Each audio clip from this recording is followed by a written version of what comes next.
큐티를 향한 세 가지 마음입니다. 첫 번째, 시간과 장소, 마음을 구별하여 하나님께 드립니다. 두 번째, 색연필이나 형광펜, 그리고 엉덩이가 우리의 도구입니다. 세 번째, 큐티책이 더러워질수록 오늘 나의 마음은 깨끗해집니다. 오늘 말씀에서 반복된 단어들입니다. 첫 번째, 열매 맺다. 두 번째, 머무르다. 세 번째, 계명. 네 번째, 사랑. 다섯 번째, 기쁨. 여섯 번째, 친구.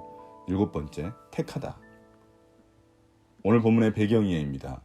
이제 예수님은 제자들에게 또 다른 가르침을 주십니다.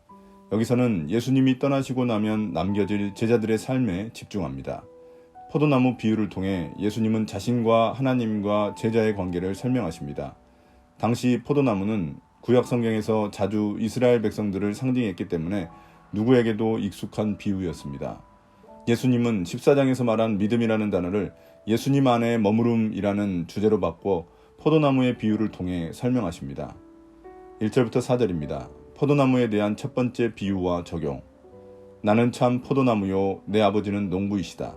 내게 붙어 있으면서도 열매를 맺지 못하는 가지는 아버지께서 다 잘라버리시고 열매를 맺는 가지는 더 많은 열매를 맺게 하시려고 손질하신다.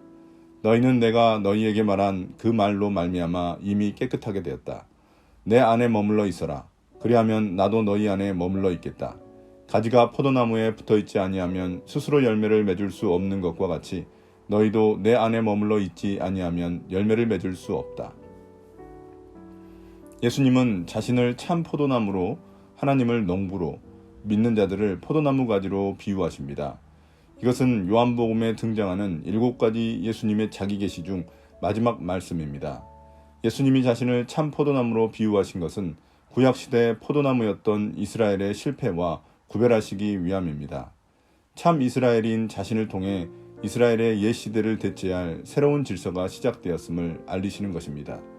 예수님은 포도나무라서 자신에게 잘 붙어있는 가지는 열매를 맺게 하시고 하나님은 농부라서 그 열매를 위해 가지를 관리하십니다. 농부이신 하나님은 가지가 열매를 맺지 못하면 제거하고 열매를 맺는 가지는 더 잘 맺도록 손질하십니다. 한편 예수님은 제자들이 자신이 한 말로 이미 깨끗하게 된 자들이라고 말씀하십니다. 제자들이 포도나무에 붙은 가지이며 열매를 맺을 기본 조건을 잘 갖추었다는 의미입니다. 그러면서 예수님은 제자들에게 가지가 나무에 잘 붙어 영양분을 공급받아야 하듯 제자들도 예수님 안에 머물러 있어야 열매를 맺을 수 있다고 하십니다. 예수님은 이러한 비유를 통해 믿음이란 예수님 안에 머물러 있는 역동적인 개념이라는 것을 설명하시는 것입니다. 5절부터 8절입니다. 포도나무에 대한 두 번째 비유와 적용. 나는 포도나무요, 너희는 가지이다. 사람이 내 안에 머물러 있고 내가 그 안에 머물러 있으면 그는 많은 열매를 맺는다. 너희는 나를 떠나서는 아무것도 할 수 없다. 사람이 내 안에 머물러 있지 아니하면 그는 쓸모없는 가지처럼 버림을 받아서 말라버린다. 사람들이 그것을 모아다가 불에 던져서 태워버린다. 너희가 내 안에 머물러 있고 내 말이 너희 안에 머물러 있으면 너희가 무엇을 구하든지 다 그대로 이루어질 것이다. 너희가 열매를 많이 맺어서 내 제자가 되면 이것으로 내 아버지께서 영광을 받으실 것이다.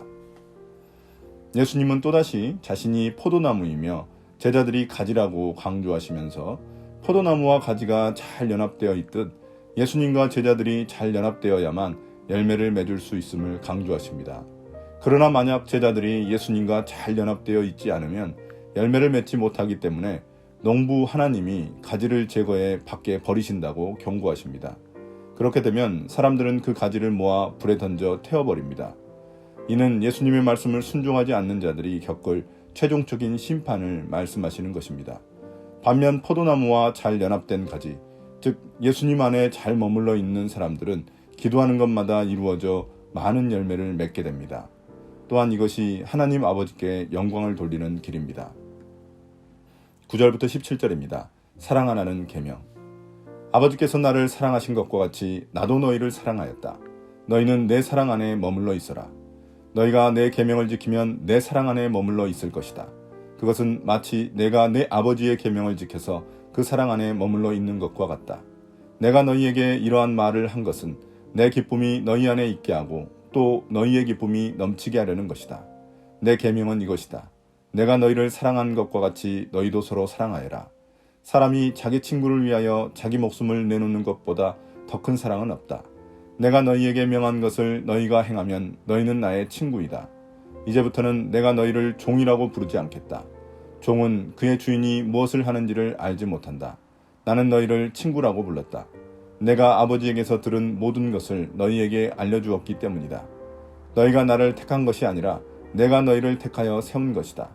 그것은 너희가 가서 열매를 맺어 그 열매가 언제나 남아있게 하려는 것이다.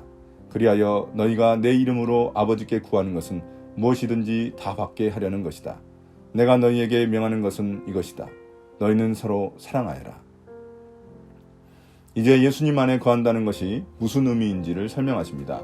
그것은 예수님의 사랑 안에 거하는 것이고 예수님의 말씀을 지키고 순종하는 것입니다.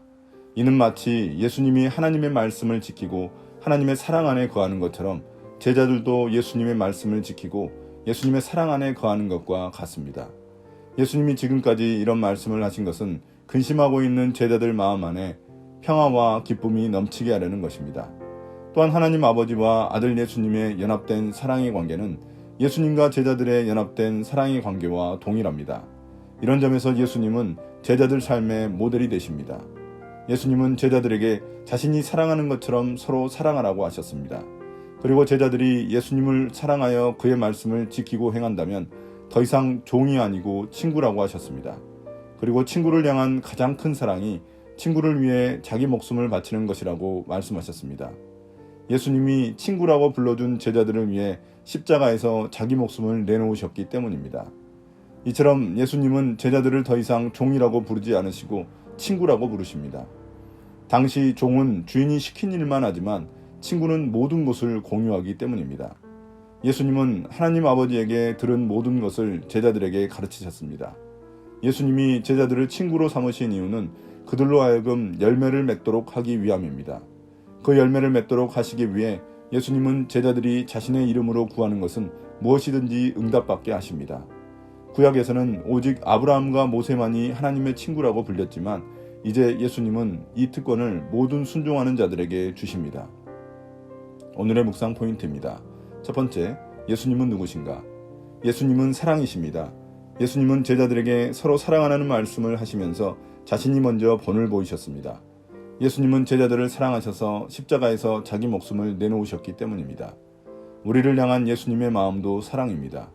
우리가 이런 사랑을 받았기에 이웃에게 나눠줘야만 합니다. 두 번째, 나는 누구인가?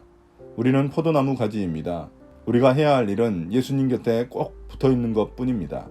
예수님 곁에 붙어있으며 예수님의 말씀을 지키고 순종한다면 열매를 풍성히 맺게 됩니다. 그것이 예수님이 우리를 선택하시고 구원하신 이유입니다. 오늘 하루 우리는 어떻게 예수님께 붙어있을까요? 오늘의 기도입니다.